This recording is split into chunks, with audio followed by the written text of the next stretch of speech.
มาเข้าครัวเฮ็ดอาหารกินนำกันเด้อพ่อแม่พี่น้องเห็นหน้ากันอย่าฟ้าวเบื่อเด้อช่วงนี้ก็รู้สึกว่าเข้าครัวดุแล้วก็เฮ็ดกับข้าวกับน้ำค่อนข้างจะบ่อยว่าซั่นซะเนาะอีกอย่างอาทิตย์นี้ก็ฝนตกทั้งอาทิตย์พี่น้องเอ้ยไปไสมาไสก็บ่ได้ไปทะเลก็บ่ได้ฝนตกทั้งที่ว่าเป็นหน้าร้อนแหละแต่ว่าอาทิตย์นี้ก็ฝนตกทั้งอาทิตย์ว่าซั่นซะเนาะมื้อนี้ข้อยก็จะมาเฮ็ดข้าวผัดเด้อพี่น้องข้าวผัดกุ้งแล้วก็ใส่เห็ดแล้วก็ใส่เป็นพวกแบบว่าแครอท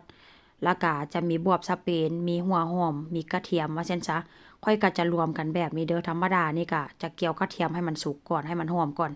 แต่ว่า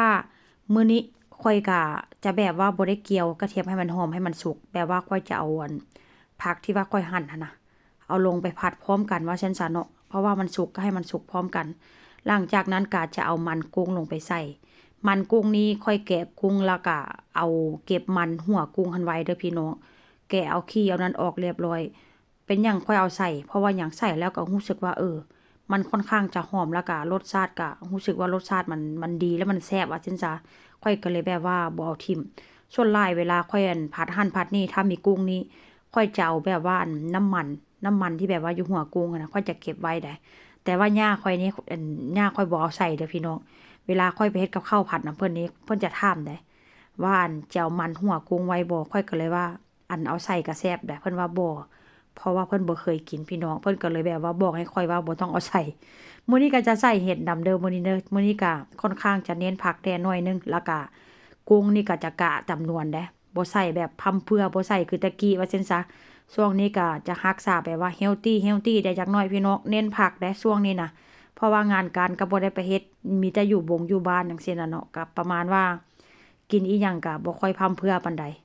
มื้อนี้หลังจากผัดผักเสร็จแล้วเรียบร้อยเริ่มสุกแล้วค่อยกะจะใส่ซอสมะเขือเทศลงไปซอสมะเขือเทศนี่ก็จะเป็นซอสมะเขือเทศที่แปลว่าสำเร็จรูปซื้อมาจากซูเปอร์มาร์เก็ตพี่น้องแต่ละปีย่าข้อยนี้เพิ่นจะซื้อแบบมะเขือเทศได้ซื้อมาประมาณ20-30กิโลพุ่นล่ะเพิ่นก็มานั่งเฮ็ดน้ำซอสนี่นะพี่น้องน้ำซอสมะเขือเทศนี่นะปีนี้ค่อยก็ล้มกับเพิ่นอยู่ได้ว่าเฮาพากันเฮ็ดบ่ว่าซั่นสุดท้ายเฮ็ดไปเฮ็ดมากะ บ่ได้ไปหาเพิ่นปานนี้2อาทิตย์แล้วพี่น้องหลังจากเอาซอสมะเขือเทศใส่แล้วมื้อนี้ข้อยเฮ็ดปิ้งหมูข้อยก็เลยเอาเนื้อมาใส่นำพี่น้องเนื้อหมูเอามาใส่เพื่อหยังเพื่อเพิ่มรสชาติความแซ่บเพราะว่ามันสิมีแต่ผักมันก็สิเป็นโลนโจนโพดว่าซั่นซะเนาะแล้วอีกอย่างข้อยก็อีหยังก็ใส่แค่กุ้งประมาณ9ตัวกินกัน3คนพ่อแม่ลูกก็เลยแบบว่าคนละ3ตัวคิดไปคิดมาอู้ มันก็คือที่แบบว่ารสชาติก็จิบ่แซ่บปานใดจิบ่กลมกล่อมจิบ่นัวว่าซั่นซะก็เลยเอาเนื้อหมูหมักที่ว่าข้อยยังเสียบบ่หมดหั้นน่ะมาใส่หลังจากผัดเนื้อหมูแล้วข้อยก็จะเอาเข้ามาใส่เด้อพี่น้องอันนี้จะเป็นแบบว่าสไตล์แบบว่าข้าวผัดสเปนเด้อนี่เด้อแต่ว่าก็จะมีหลายสูตรหลายแบบว่าซั่นซะเนาะแต่ละสถานที่แต่ละบ้านแต่ละเรือนก็เฮ็ดบ่คือกันข้อยนี่ก็คือกันเด้บางมื้อก็เฮ็ดบ่คือกันเด้แต่ว่ามื้อนี้ใส่ซอสมะเขือเทศอาวหลายว่าซั่นซะเนาะแล้วก็ใส่ผักอาวหลาย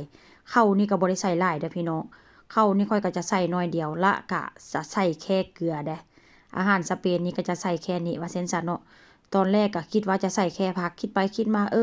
ใส่เนื้อหมูลงไปได้จักหน่อยมันจิได้แซ่บกลมกล่อมเพิ่มกันเช่นนี้ก็เลยใส่เนื้อหมูลงไป มันก็แซ่บอีหลีได้พี่น้องก็จะเป็นสไตล์นี่แหละข้าวผัดสเปนนี่นะแต่แล้วแต่ว่าคนจะมักกินแบบใดหลังจากผัดให้มันเข้ากันแล้วเรียบร้อยค่อยก็จะใส่เกลือถ้าเป็นบ้านเฮาเนาะพี่น้องถ้าเป็นบ้านเฮานี่จะเอาข้าวผัดที่แบบว่าข้าวหุงสุกแล้วหั้นน่ะข้าวที่ว่าหุงแล้วหั้นน่ะเนาะมาเฮ็ดว่าซั่นซะแต่ว่าทางนี้เขาเจ้าจะเอาเข้าแบบว่าเป็นเม็ดและเวลาเฮ็ดไปนี่ก็ห้ามปิดฝาหม้อได้เพราะว่าหยังเพราะว่าถ้าหากว่าข้าวสุกหลายก็บ่แซ่บ แล้วข้อยก็จะโรยพริกไทยลงไปนำธรรมดานี่ก็บ่ใส่ดอกเนาะแต่ว่ามื้อนี้ใส่เพื่อความหอมว่าซั่นซะหลังจากน้ำเริ่มแห้งแล้วก็จิเริ่มใส่กุ้งลงไปกุ้งนี่ก็บ่ได้ใส่หลายเด้อพี่น้องใส่ประมาณนี้แหละใส่ประมาณ6-9ตัวว่าซั่นซะเอาพุ่นละ3ตัวแล้วก็จะปล่อยให้มันน้ำแห้งแล้วก็แห้งนี่ก็ประมาณนี้เห็นบ่พี่น้องข้าวนี่ก็ยังแข็งอยู่ได้แต่ว่าบ่ถึงขั้นว่าแข็งว่าซั่นซะก็ถือว่าอ่อน